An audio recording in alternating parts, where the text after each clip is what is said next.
Hi everyone, welcome to Plainest Pages to another video on the CIE GCSE English Literature curriculum for 2022. Today we're talking about I Find No Peace by Sir Thomas Wyatt. As usual, let's start with the author biography, then a quick summary, and then move on to the line-by-line analysis.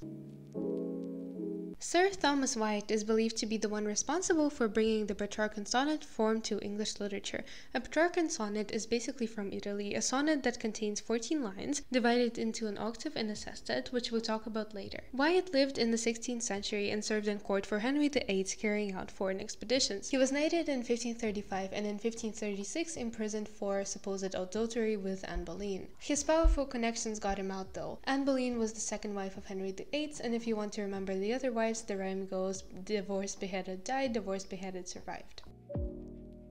In the sonnet, Wyatt presents the melancholy state he's in because of love. The poem is filled with contradiction and acutely reflects his own uncertainties about what to do. His love with Anne Boleyn was forbidden, yet his emotions do not go away just because some mortal law says that they're supposed to.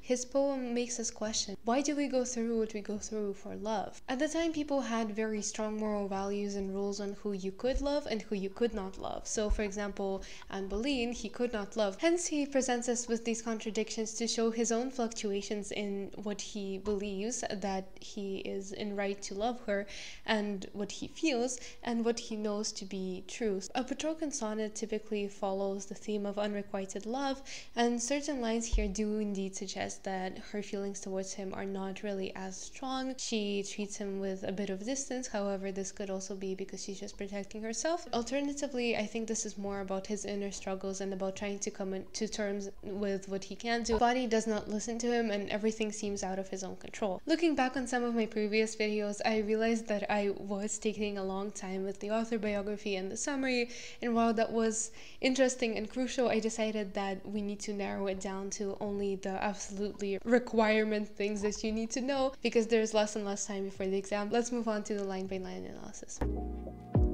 I find no peace and all my war is done.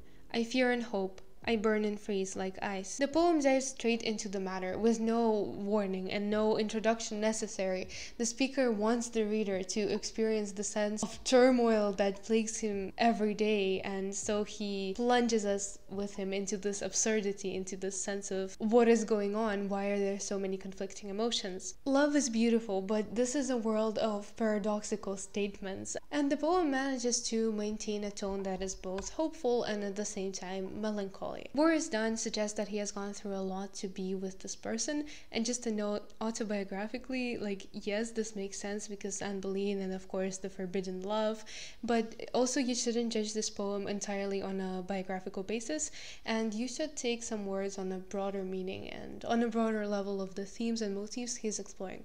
But War is Done suggests that this is it. This resistance has been done. They have taken this path, and hence logically what follows from war, now that war is done, is peace, but he says that he finds none. And finds is a verb in the present tense, like many other verbs, suggesting that even though he does not find any peace, he's actively in the search. The search continues because for him, even with all the futility of his actions and all of the despairing things that he describes throughout the poem, love is for him at the forefront of everything. Anne Boleyn is for him purpose in life, let's say. The word burns demonstrates the heat of the passion he feels when the emotion is just heating you up so much that you feel your temperature physically rising. You get into a sort of fever state, and freeze right after this suggests a feeling of alienation, a feeling of distance, both like physical, as in he cannot feel her affection and her touch, and so she does not warm him with her embraces, and in a more figurative sense, as in this is hurting him and so he feels his heart go cold. And the full stop at the end after the word done is, in my opinion, particularly harsh. It seems almost like ironic and making fun of itself in a way, because he has said that he is done, but the full stop forcibly cuts off his reasoning, and it's almost a sense of like exhaling as well. It's like the full stop appeared without his control, almost as an external circumstance, the same way that external circumstances control his relationship with Anne Boleyn. We should also take note of the phrases burn and freeze. So they're binary oppositions. They mean the exact opposite of each other, and also the peace and the war. And this antithesis, as it is called, is very important because, again, we have the contradictions in every line that never allows him to find his tranquility. So that's just something to keep in mind for the exam. I fly above the wind, yet can I not arise, and naught I have, and all the world I seize on. So notice the repeated use of the word I, of the pronoun I to be precise. So this is called anaphora. The pronoun I is repeated, it's drawn attention to, it's emphasized that this is his emotions, that this is not something he can place and posit as being separate from himself. This is something that he is directly concerned with. We continue with more connectives such as and, yet, and this really puts the disjointed paradoxes together. It reminds us that we cannot escape. And for example, again, the phrase, I fly above the wind, yet can I not arise. This is a painful blow that Wyatt cannot rise above the situation. He is not immortal and he cannot just disregard the rules that bind him to the planet. He can't just say, go away to Henry VIII, right, who has divine rule, divine right of rule. So it was believed that kings had the divine right to rule, and so they were God chosen. They were the spokesperson of God. So he is not above the authority of everyone around him. And he's imagining it so fiercely. It's also in the present tense that he is flying above the wind. I fly above the wind. But at the same time, he cannot escape the ground. It is his constraint. And speaking of constraints, I'd like to go back to the rhyme scheme once again. So this is, as I said before, a sonnet and one written in iambic pentameter with the rhyme scheme A, B, B, A, B, B, A, C, D, E, C, D, E. So iambic pentameter is the rhythm of love. It has an erratic sense of meter and sense of rhythm. Some lines don't follow this rhythm, almost as if they're trying to escape the confines of it, and the structure itself, A, B, B, A, like two lines binding it together, and it seems that he cannot escape his love, which is, well, quite true considering the message of the poem. It's a restraint that he cannot break, and the half rhymes almost seem like an effort to get out of it in the words that rhyme, that are supposedly in the structure of the sonnet. He loves her, but it's not a steady love because there's just so many problems coming in between them. And the word fly, of course, word associated with freedom, but there are other words starting with F before it, and this frictive F suggests almost like a release of sound. The sounds almost allow him to rise, but as we know, he just can't escape his situation. And the second line further brings this message home with saying that you have nothing, you do not have this means to escape.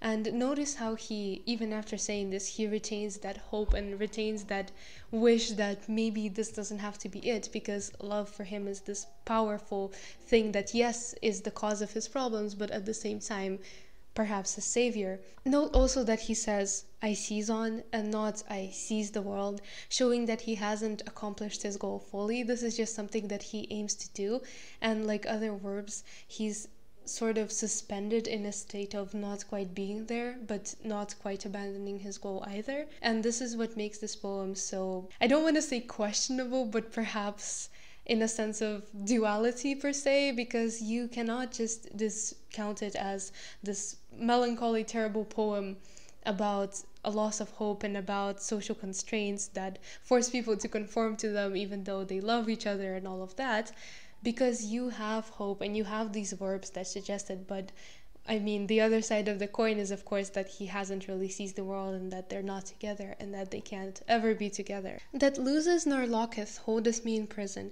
and holdeth me not, yet can I escape no wise, nor letteth me live nor die at my device, and yet of death it gives me occasion. These next few lines that I just read start with the word that, the pointed that, and this is of course carried over from the previous line, so an allusion to the world.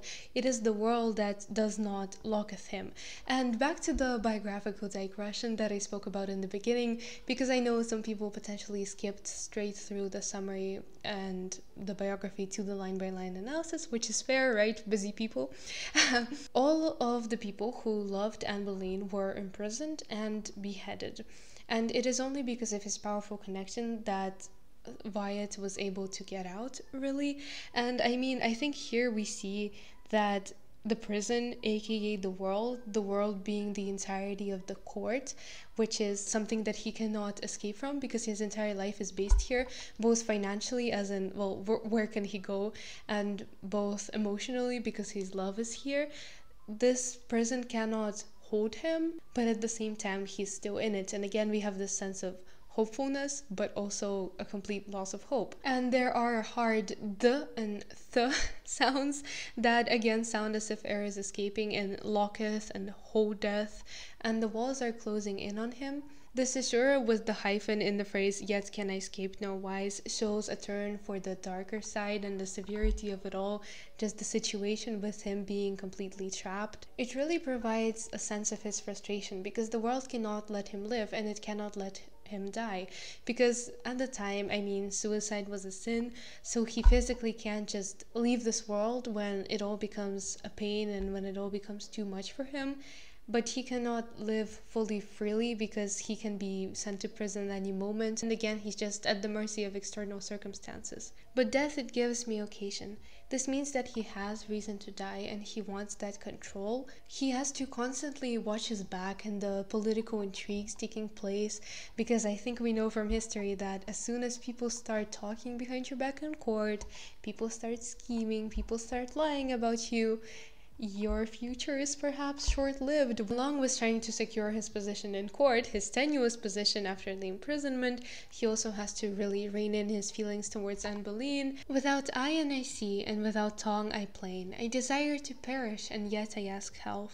I love another, and thus I hate myself. So we have what's called an antithetical parallelism. It's actually not as scary and terrifying as it sounds. So it's basically a structure. Here it is pronoun, verb, so i.e. perish, like pronoun, verb, and then perish. I desire to perish, I the pronoun desire, the verb, and perish. And then the next one is, and yet I ask health. So again, we have the pronoun, the verb, and health.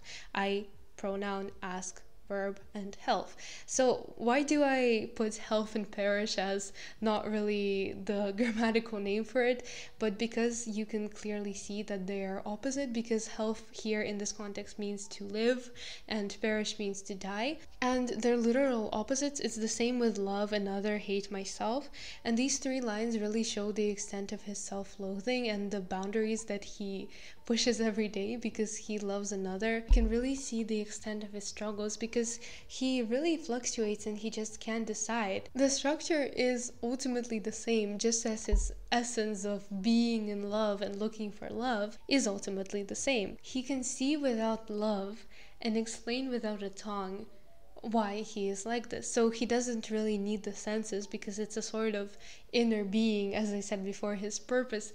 And this is why he wants to live, to experience that joy, but also to die. And this is why he hates himself, because he really is putting himself through constant pain and constant suffering, but he loves her. And so at the same time, he makes himself carry on. And this is why he experiences such strong self-loathing, because of course his body and his mental state just want to give up because of all the constant hate they are getting and the constant contradiction and uncertainty, because it's really hard to live in a state where you never know what's coming next, where you don't know what's going to happen to you and everything is beyond your control. I feed me in sorrow and laugh in all my pain. Likewise displeases me both life and death, and my delight is causer of this strife. For the speaker, there is no difference between happiness and sadness, no difference between life and death. He feeds in sorrow, he laughs in pain, and the repetition of death really draws our attention to the wider consequences, to show us the severity that this is it, this is what is potentially coming. Nothing makes him happy, and the cause of this is actually delight. He expresses the futility of his situation and shows how he resigned himself. And as part of the personal response, I think you should comment on whether you think this is a good type of love in existence or not. Personally, I really don't think this is a happy thing. It sounds so romantic when you put it, right? You give yourself so entirely to a person, but when you're losing control of the world and when you just want to die and when you're filled with such immense self-loathing, and you really just don't take pleasure in living anymore, I think that's a problem. He fully knows that he loses his inner self, but at the same time, I feel like it gives him a twisted sort of delight to punish himself this way. I mean, maybe he enjoys the pain, so again, that's up to you to decide. Anyways, I hope I managed to explain to you very simply and very concisely today. I really tried. I am listening to your feedback and actively doing my best, so please do leave a comment. I love reading them, and I try and take note of all the feedback and improve.